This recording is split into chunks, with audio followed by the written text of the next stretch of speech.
Hello, everyone, and welcome to Chris Croft's Starting Your Own Business podcast. On this podcast, we're going to discuss Chris's Starting Your Own Business course and, of course, hear from the man himself about why he created this course and what he hopes students will take from it. Chris's Starting Your Own Business course will be launching on the Uppercent platform. Uppercent is a new online course platform with a twist. Uppercent sells access to courses in the form of access passes. A limited, exclusive number of access passes will be available for each course. Due to the technology that Uppercent uses, the access passes are ownable, which allows an owner of an access pass to sell it to someone else interested in the course after they've finished with the course. So, you could buy a Chris Croft access pass for this course, take all of the value from the course, and then sell it to another Uppercent member afterwards. And because access passes are limited, if another member wants access to the course after the passes have been sold, they'll have to buy a pass from another member. So essentially, Uppercent is creating a secondary market for the reselling of access passes to amazing online courses. If you'd like to apply for the chance to purchase one of the access passes to Chris's course when they're available, apply by visiting the link displayed at the bottom of this screen or the link in the bio of the podcast. Now, without further ado, let's get into it. Chris, thank you so much for joining me today. Thank you for having me, Jake, and also thanks for inviting me to be part of Uppercent. It's exciting. It's completely unique as far as I know. Yeah, as far as we know too, Chris. So I appreciate that, and it's a joy having you on. You've had an amazing, journey as an online trainer. Yeah. So for those that don't know you, an introduction would be fantastic. Yeah, I started out as an engineer. Wasn't a very good one. Went into management. I was a reasonable manager, but I didn't particularly enjoy it. I was still searching for the ideal thing to do. And I moved into being a university lecturer for a bit, which I loved and was good at, but it's badly paid. And eventually I went freelance. So I became a self-employed person at last, which looking back was always my destiny to be self-employed. But I was frightened of it, too many unknowns, but I was sort of pushed into it and I became self-employed as a traveling trainer. And then recently I've been making videos. So not just talking to audiences, but making video courses and putting them out there, which has gone really well, better than I expected, really. So now I'm a sort of speaker and video trainer. That's what I do. And that's why I think I'm qualified to make this course, because I have made lots of video courses already, but also I'm self-employed. So it seemed obvious to me to make a course about how to be self-employed, which is what we're talking about here. Sure. Well, that was going to be my next question. What was the main motives behind wanting to create a course around the topic of starting your own business? Well, yeah, it is a good question, because I've mostly been making courses about project management and time management and negotiating and things. But people keep saying to me, I'd like to do what you do. When you're a trainer, people come up afterwards and say, oh, I'd love to be a trainer like you. And my reaction has usually been, well, it's not as easy as it looks. But then people have said, would you be my coach and would you help me? And coaching one-to-one is really time consuming and therefore expensive. And it occurred to me I could just make a course on how to do it. And because I'm gradually trying to retire now and do less, I don't mind really giving away, you could say, my secrets, giving away what I've learned in 25 years of doing this. I've made lots of mistakes and things along the way, and there's a lot of advice I've built up that I could give. So it was people asking me that made me think I could do it. And then when I looked around for courses on how to be self-employed, I couldn't really find anything that was any good. There are quite a few get-rich courses that say, we're going to reveal how you can make lots of money doing courses. And then when you actually buy it, it just says, do what we do and teach people how to make courses. And that, to me, is too incestuous. Mine's aimed at people who've got something they want to do, or perhaps they've got a number of things they could do and they need to choose one. And then how to actually get started, how to get some customers, and what price should they charge and all that. So mine is, I'm not just going to say, go and do what I do. I'm going to talk to you about how to be self-employed, the pros and cons, would it suit you? Everything to do with self-employment. That's what I've set out to do. And I don't think there's another course like mine out there, probably because I'm stupidly honest. So I have literally given away everything in this course. This is the blueprint to Chris Croft's life. Yeah. If you want to be me, although you don't have to run a business doing training like I do. You could be Sure. you could be window cleaning, or you could be writing apps, or anything you want to do. It could be a service, could be a product. You could be making pottery vases and selling them on Etsy or whatever.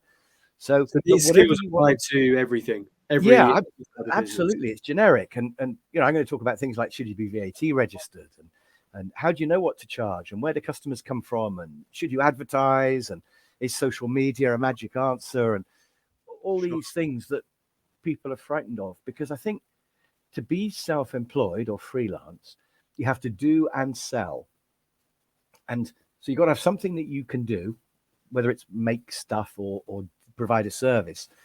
But you have to also sell it. So if you're, for example, a graphic designer, that's something you're doing that's probably great, but can you sell it? And I think a lot of people are frightened of the selling side. And then there are other people who want, they want to sell something, but they say, what can I do? I'm not world class at anything. So how do I get started running a business? So I think there are lots of perceived barriers to setting up your own little business. But my answer is, you can learn to sell. I mean, selling is relatively easy. It doesn't have to be pushy or unpleasant at all. It's all about repeats and looking after And customers. placement as well, right? Because if we look at the sort of numbers of students that you've managed to help over the years, you know a thing or two about making sure that the product's in the right place. Yeah. And again, I've done it badly in all sorts of different ways. I've wasted money. I've thrown lots of stuff at the wall, and every now and then one thing has stuck. And I think there's always an element of that. But I could have thrown a lot less at the wall if I had somebody to help me. If I could talk to my 20-year-old self or my 30-year-old self now, I could really help myself a lot. So, to somebody who was starting out, you'd be mad not to get a coach and also get this course from me. I would do both, actually. I would have a coach for sure, even quite an expensive coach. So only a couple of years ago, I hired a marketing coach for $2,000 a month. And I hired him for over a year, and he paid for himself 10 times over. Literally. So I think a coach is a wonderful thing, but a course like this is relatively cheap, and massively much cheaper than a coach. And you can get all that starting information. And then later on, you might want someone just to help tweak what you're doing, but you might as well get a big lump of starting information from somebody like me who's videoed it. And also, just to add to that, Uppercent members, if anyone's listening, we have the mentoring side of the platform as well. So if anyone does take a course like Chris's, Yes. there's also the ability to access top level mentors such as Chris as well on the platform. So yeah, I mean, I'm going to do the odd Q&A where people can ask me stuff. I think that'll be fun. I'd like to do that.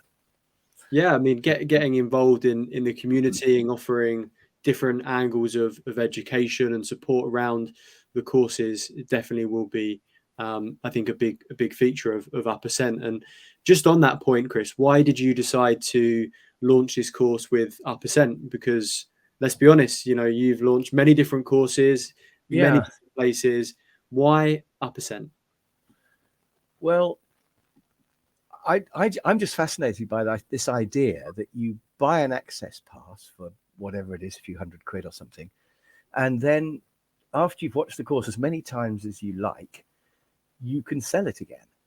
And you might successfully set up a business and not need this anymore, or you might try it and decide actually you hate being self-employed, didn't really work, but at least you know.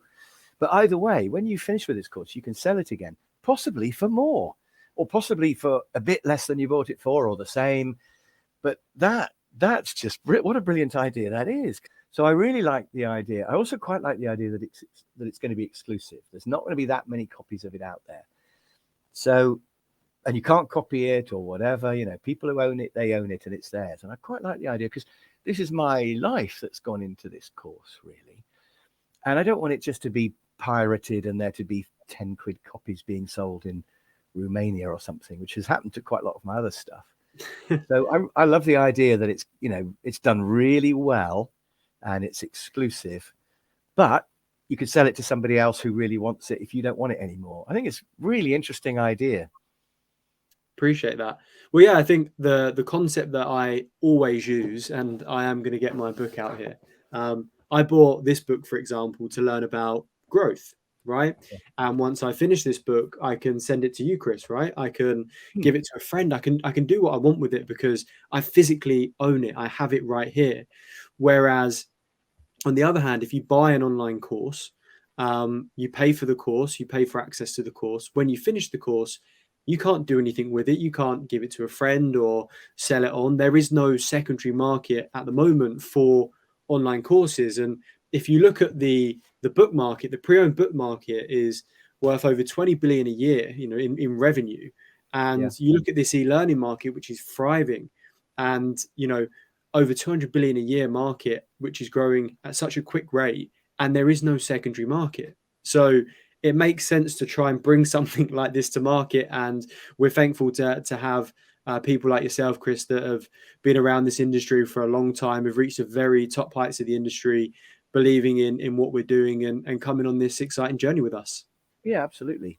Yeah, no, I think it's brilliant. And yeah, because once you've watched a course a few times and sucked all the information out, you've used it up from your point of view. And what a waste for it there to just sit there on your computer.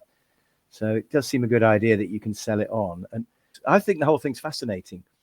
Yeah, so I'm doing it just for the interest of it, really. And I'm really proud of the course. I've been wanting to make this course for a long time. Most of the courses I make are for LinkedIn Learning, but they're very corporate. So they're mainly, companies buy their stuff, and they're not going to want to buy a course called How to Start Your Own Business and chuck in your job and go solo.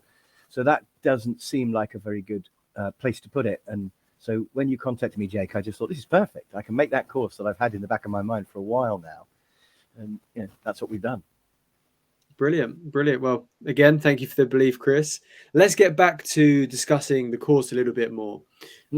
I suppose what I want to know, and probably a lot of people know, the big question is, what do you hope that students will take from this course? Maybe some of the key points that it covers would be great to hear about.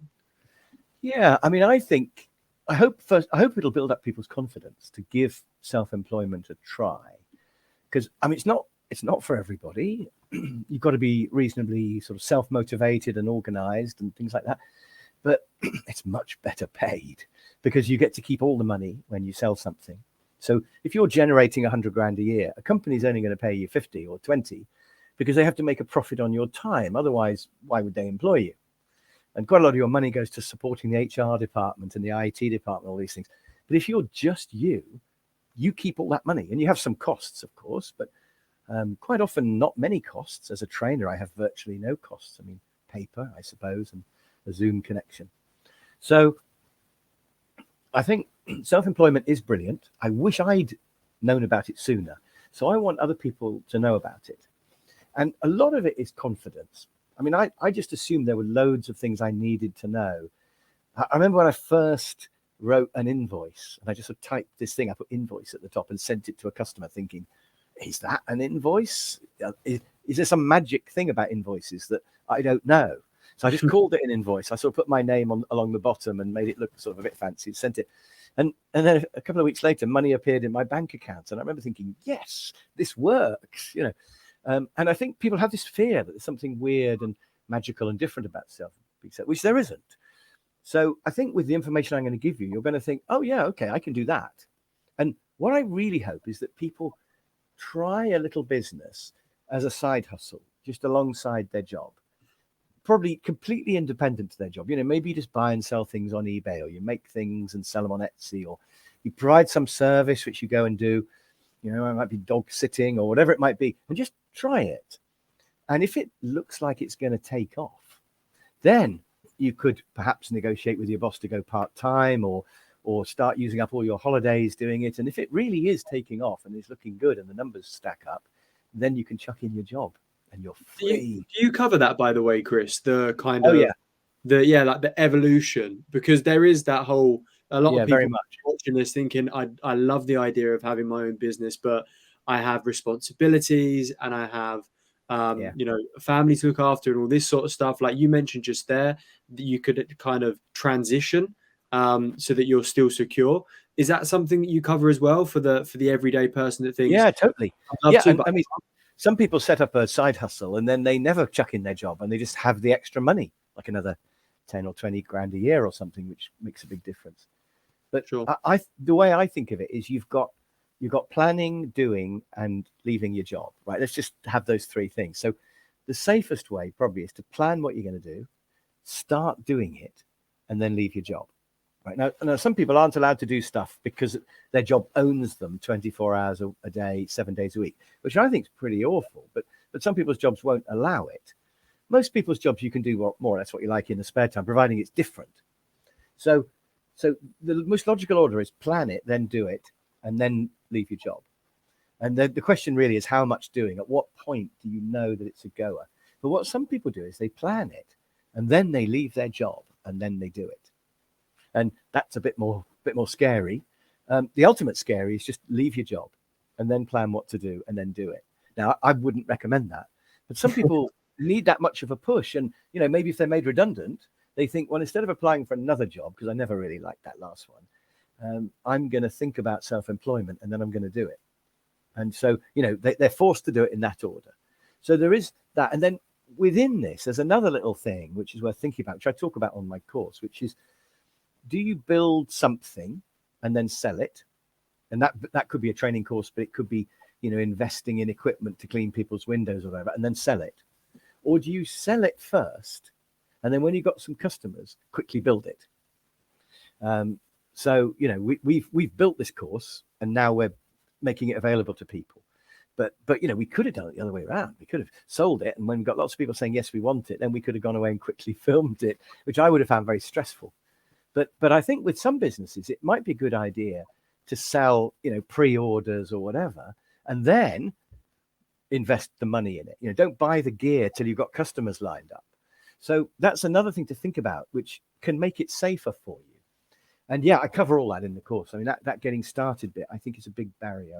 And I hope by getting people to realize you don't have to just chuck in your job and buy a franchise for 30K or something. I wouldn't recommend putting much money in up front at all. Don't buy loads of stock and then you can't sell it. Buy the more expensive. Invest in your time.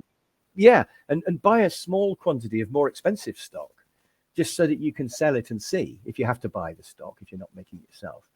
But you want to test it, even if it's a bit almost loss making to start with, because you're buying small quantities. The last thing you want to do is fill your house up with 1,000 books or something, and then find you can't sell them. So a careful way of getting started is a big part of what I recommend, and that's part of what's in this course. Yeah, absolutely.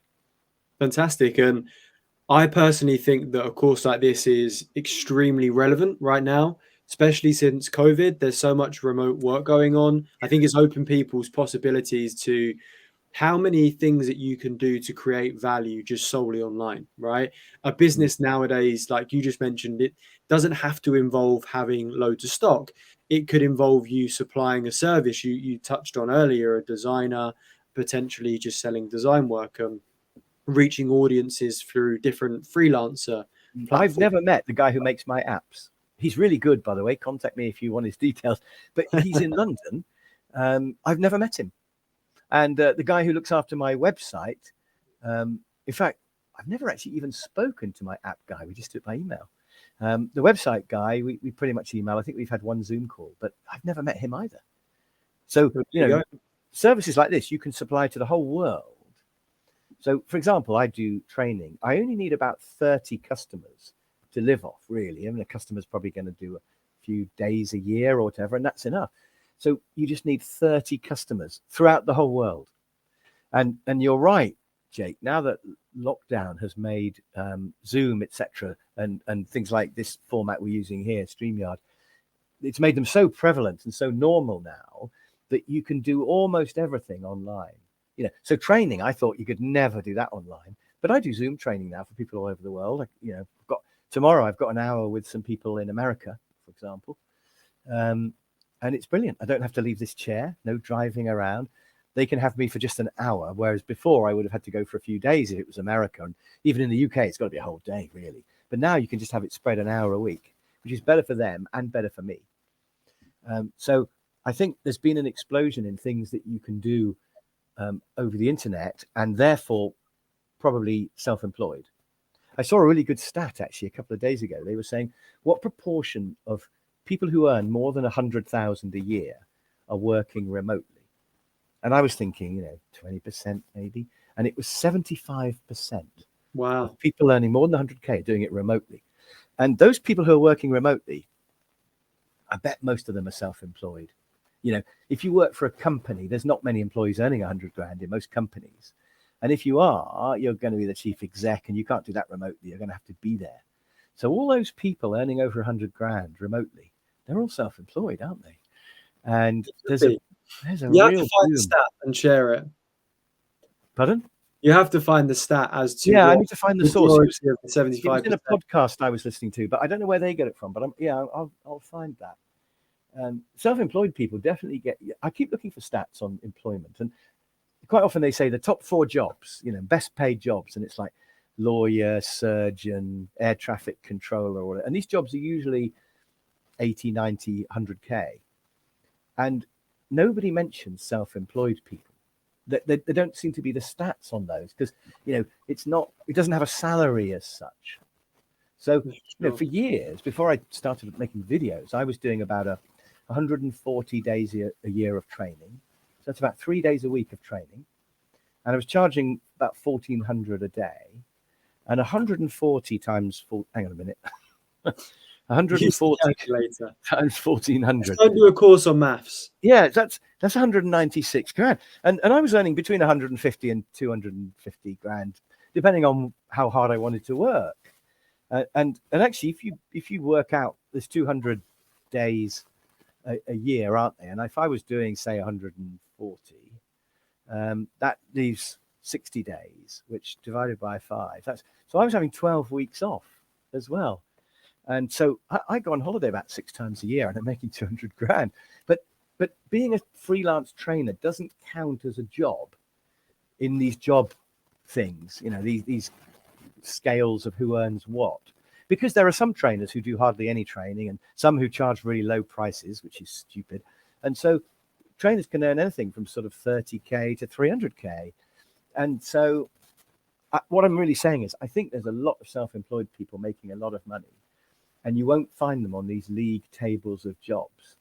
But, I'd be depressed if I was only earning 90K. And an air traffic controller who has to do that, it's a really stressful, horrible job. Yeah. I mean, respect, I'm glad they do it, but I wouldn't want to do it. And the management jobs I've done that have been paid 50, 60K, really stressful, really unpleasant. There's a skill. You've got no boss. You haven't got a care in the world, have you? It's brilliant. You just have to get, and this is literally what Uppercent stands for. It's the upper percent of a person in a certain field or career. And so let's take that as like the top 1%. And you could be a top 1% designer, for example, freelance designer. And you could be earning hundreds and hundreds and hundreds of thousands a year just on your own time without even having the stress of having to hire other people. And if you wanted to, you could expand it into a design agency and things like that. So if you just try, and this is the one thing I'd always say, try and find out what it is that you're really passionate about and you love delivering. For you, Chris, it was training, and then become really good at it. And like you said, you'll just become this real high earner in that field because your credibility and so on is constantly growing over time. And if you get to that top 1% in your very specific niche field of something that you really love to do, you're going to feel like you're not working because you love it. And at the same time, like you said, you're going to be earning an amazing wage, but it's technically not going to be a wage. So that's Can I just pick up on something you said about stress there as well? Because if you've got one boss, it's quite stressful, especially if you think they don't like you, or if they genuinely don't like you for some unfair reason. Or your boss might like you, but the company might run into difficulties because it's overexpanded in Mexico or something, and they might just decide to get rid of a load of people, including you. And there's no justice there, and all your eggs in one basket. Whereas if you're self-employed and you've got, let's say, 30 customers, if you lose a customer, it doesn't matter at all. Probably won't even notice.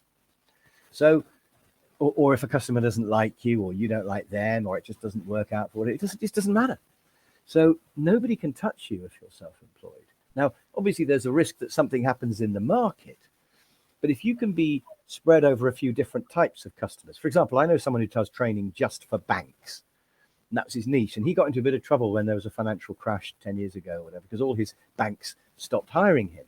But if you've got a mixture of customers, and also if you make sure that no customer has more than, say, 20% of your time, so you want to be spread. You don't want to have one customer that owns you. But if you're spread over quite a few customers, you're rock solid. You're much more secure than you'll ever be working for someone else. So people think, oh, isn't it a bit insecure being freelance? No, it's great, because you don't have a boss. Nobody owns you. Nobody can fire you. Nobody can make you redundant. You've got to keep up with technology to an extent, but that's the same in any job, isn't it? You can become out of date. So when Zoom came along, there were some of my trainer friends who went, oh, I don't like Zoom. I'm not using Zoom. And I thought, I could see some possibilities in Zoom. This could be good. You know, I could do stuff for America using Zoom. So you've got to embrace things when they come along. But it's more secure and better paid being self-employed. You know, what's not to like, seems to me. Yeah, I completely agree with a lot of the points that you're saying. And yeah, I mean, you can become, your passion might be something, and this is the point that I'd always add is finding something that you're really passionate about. I touched on it earlier, but it Yeah. can literally be anything. You know, just because you've heard Chris say today that okay, there's some good money in training people, that might not necessarily be your passion. But Yeah, totally. My course is not about training. Absolutely. I mean, it's what I've done, but yeah, the same principle applies to absolutely whatever you like doing. You could say dog walking. Yeah. You said dog walking earlier, right? You Yeah. could set up a really successful self-employment business by becoming the best dog walker in your area. Like Yep. you really could. Yeah. Even though And actually, can I just say something about being the best? Because firstly, I don't think it's that difficult to be the best at anything, because most people are pretty hopeless. I mean, it's quite a bad thing to say, isn't it? But I bet you, if you looked at your local dog walkers, you'd find that some of them, you know, forget to turn up, and some of them have got really weird conditions of, you know, I can't do Tuesdays, and you've got to provide this and that, and I won't walk a dog with this type of collar or whatever. So if you take out the ones that are a pain and the ones that are inefficient, and some will probably be really expensive, I don't think it'd be too difficult to be the best dog walker. And linked to that, I think customer service, you know, if you get back to people straight away and you're super organized, super reliable, you know, your phone number's on the bottom of everything, they can call you anytime. I bet that puts you up into the top, probably 5% right there. And then the other thing is, you don't have to be the best dog walker, actually. I mean, obviously, if you are, it's great. And you've definitely got to love it. I agree with you. But if you're a good dog walker who's reliable and organized and helpful and nice, then that's enough to build a whole business doing it, you know? And I'm just thinking about Poole, where I live. There's probably about 20 curry restaurants, and there's one or two that are the best. And there's a few others that some people like, some people don't. And there's some that are just not very good. But even the not very good ones, they're still there, you know? So they're all just happily selling curry every night to people who don't care, or who haven't got time to shop around, or, you know, whatever their reason is, or people with weird taste. I don't know. So I don't think you should worry too much about, you know, am I the best there is? You know, I'm a graphic designer, but am I as good as that famous person? The answer is you don't have to be. You've got to be good, and you've got to do it properly. You know, the quality's got to be there, and you've got to be reliable. But a lot of it is about customer service, and then marketing, about making sure that people know you're there. So yeah. I honestly believe anyone can do this. Anybody can find something that they're good at and they love. And they can take control of. And that's what is right. You know, you don't have to look at being self-employed as having your, you know, your own complicated company where you technically just become an employee of the company. You can literally just specialize in providing one sort of skill set and learning how to monetize it. And like you've just said, Chris, learning how to manage it. Yeah. Yeah. I mean, I don't feel that I'm working. Even talking to you now, I mean, is this work? I don't know, really. How can it be worth talking to me, Chris? Well, exactly. It's interesting. It's fun. I mean, is this work?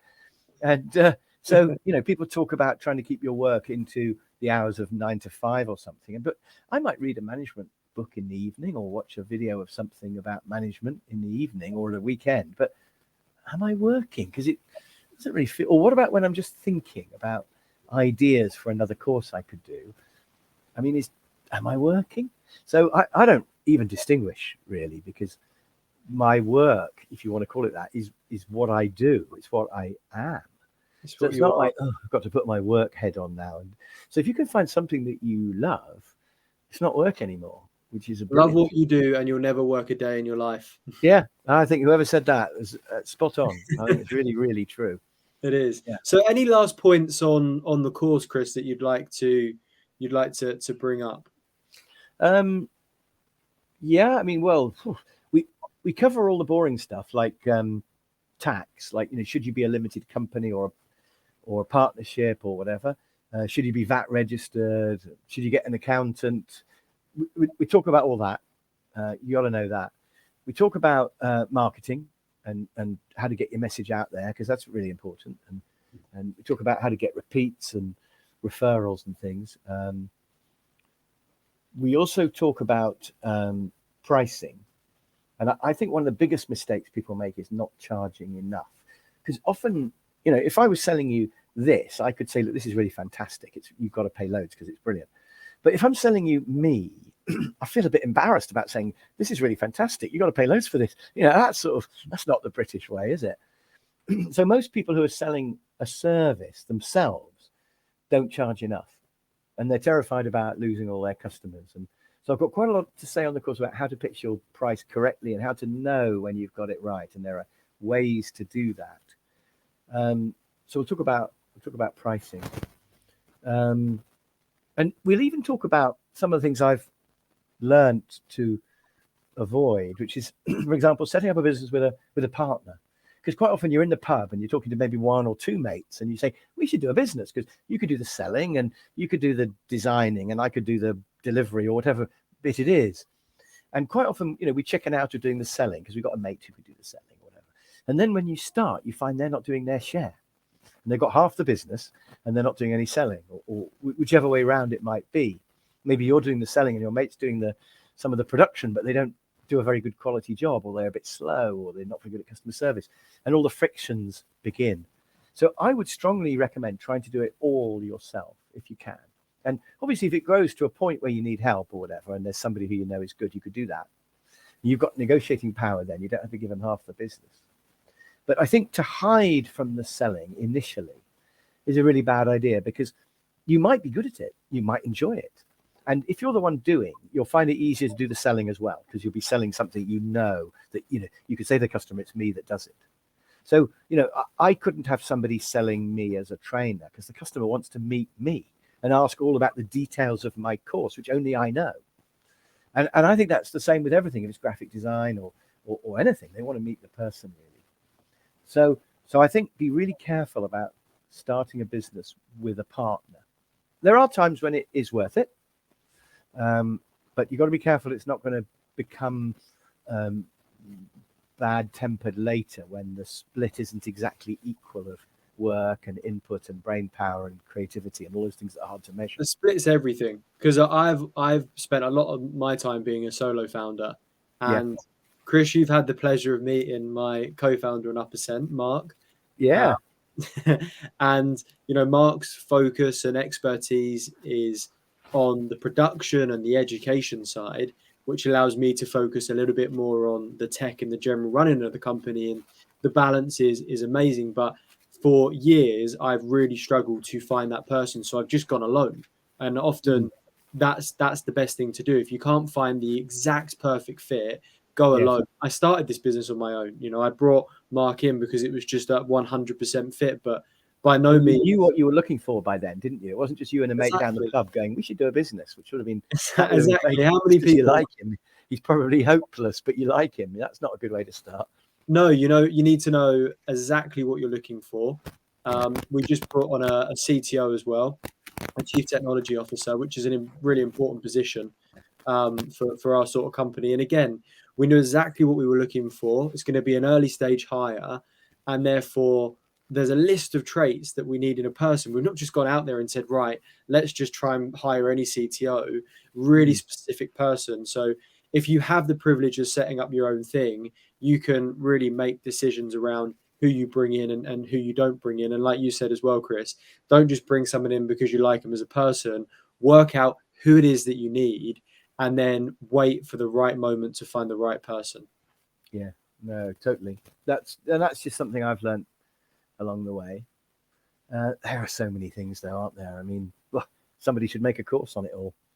Well, luckily someone has. And to finish up here, Chris, what would be great is your kind of top 3 self-employment / business tips.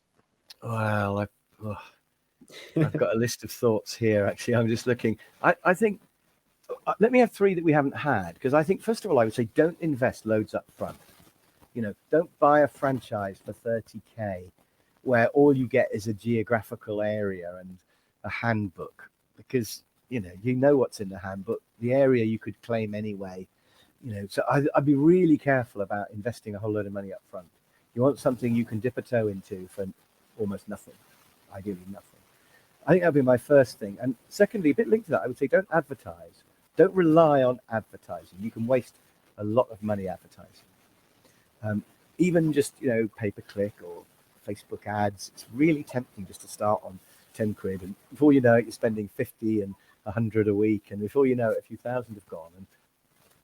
And in theory, it's targeted and it's brilliant, but the reality is, better people than me have lost a lot of money trying to make that work. And so I think I would say the good news is you don't have to advertise. That's not how we would do it. And then the final tip I would want to leave people with, I think, is beware of analysis paralysis. So some people say, I'm going to start my own business, but I just need one more bit of information. I just need to wait till we know what's going to happen with interest rates or Brexit, or I just want to get everything really well written before my website's not perfect. And I just think, get in there and do something. Just find one customer. The first ever training course I did, I just did an outward bound course for a customer, and I pretty much made it up. I knew it would be, I planned it a bit. I knew it would be all right, but I just sold it to this guy and we did it and it was great. And then from that, I learned a lot, and I changed a lot of the design. So, don't make something huge and perfect that ends up not being right. You want to just get in there and try something and then adapt. And some people call it an MVP, don't they? A minimum viable product. Yes. And so I think if you just get started, get one customer and do one job for them. If you're a graphic designer, just design a logo or a website for somebody and just see how it goes. And maybe it'll be more work than you expected. Maybe next time you'll put the price up, or you'll more clearly define what you're going to do for them. But you learn as you go along. And so don't have analysis paralysis and do nothing. I mean, anything is better than nothing. You'll learn so much. And the first thing you do may not even work. It may be your third or fourth business that you do that eventually works. But so watch my course and then just wade in and do something, and it'll change your life. It really will. Great words, Chris. I really, really appreciate your time. And personally, I'm looking forward to watching the course as well and seeing what I can pick up from what you've I don't know learned if I can over teach you much. all the years. I'm sure you will. I'm sure you will. There's going to be something. I mean, if there's one thing in there where you think, oh my God, yeah, I never thought about that, it's worth the price, isn't it? Even for people especially that when the price is zero, because you can buy it and then you can sell it to somebody again after you've watched it. But even if you never sold it on, just one tip is, I mean, a final thought. So I do Zoom training, 1 hour Zoom sessions quite often. And I charge about £800 for an hour. And it's great, but they've got 20 people on there. So they're only paying, what is that, 40 quid a head, I think it is. So it's nothing, say a negotiating course or something. But £800 an hour I'm charging. And some trainers only charge £400 an hour.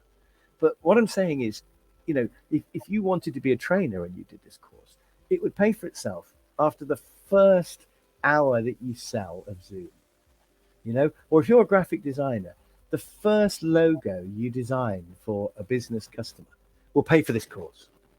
So, it's such a small amount of money. Whatever you do, don't get hung up on the money. You've got to decide whether you've got enough time to do this and whether you really want to do this. But the money is utterly irrelevant when you're talking about setting up your own business and earning a living and earning hundreds of thousands a year, probably. But if you only ever earn just like 20K a year, it's paid for itself in the first month, hasn't it? So yeah, just forget the money. People get obsessed by what things cost, and yet this is their whole life that could be affected by this. So forget the money. That's the final thing I want to say. I love that. I love that point. You're right. If you take a course about starting your own business or self-employment and you go and do that, it's something that again could be paid for if you're successful with what you do, but it's something that really can change your whole life. The Yeah, job that you're doing that you hate, you might be able to stop in a year or two once you've got your self-employment off the ground or your own little business off the ground. And it really is a life changer. And I'm hoping within the course that there's that risk. I think the biggest thing that stops people from wanting to do their own thing is the risk. And yeah, there are ways, and I think this is one of the most prevalent points of this whole discussion. There are ways where you can look into this, start with the course, learn about it, and then look at different ways where you can mitigate and avoid the risk, but at the same time potentially look to create a better life that you're going to enjoy. Because the fact of yeah, the matter is we spend 80% of our time working, and it is not right that you should spend 80% of your time working on something that you don't enjoy when we live yeah, in this generation with these opportunities. But step one is to understand those opportunities, and yeah. hopefully, Chris, that's what your course can provide. Well, that was a great finish, but I do just want to add the biggest cause of unhappiness. I read this recently on the internet. The biggest cause of unhappiness in people's lives is their boss. And I would vouch for that. The bosses I've had over the years, I've had some good ones, but I've definitely had ones who've made me really unhappy. And if you're self-employed, that has gone. So yeah, I mean, it could really change your life, and there's no risk. I mean, worst case, you get this course, and then you decide, you try a few things, and none of them would really work, and you'd think, actually, I don't think self-employment is for me after all. But you'd have got it out of your system, and you could sell the course on. So you'd probably have paid nothing, and at least you'd know. But I think the vast majority of people who get this course will end up running some sort of self-employed business, either a little thing on the side, which will bring in some nice extra money, or something that grows and becomes really big and becomes a whole different life that they might never have lived if they hadn't done this. And the So, Uppercent is here to support that. The Uppercent, yep, as a platform, yes, we sell the access passes to the courses that can be traded, but it's about creating a community of like-minded individuals that all want to become, the upper percent of their specific field. And all yeah, of the different benefits members get access to hopefully can support them in the journey as well. So I think this is the perfect course for the sort of members and community that we're growing here at Uppercent. So Chris, yeah. thank you very, very much for not only jumping on and giving me your time this evening and having a fruitful discussion, but also looking to launch this course with Uppercent. Absolutely. Thank you for having me, Jake. It's a pleasure. Let's hope we change a whole load of people's lives for the better. It's going to be exciting. Let's hope so. Thank you very much, Chris. And last thing from me, if you're interested in learning more about Chris's course, then please look at the link in the description. You can learn a bit more about Chris's course and also register for the opportunity to grab one of the access passes when they're available. So thank you, Chris. And I guess I'll see you very soon.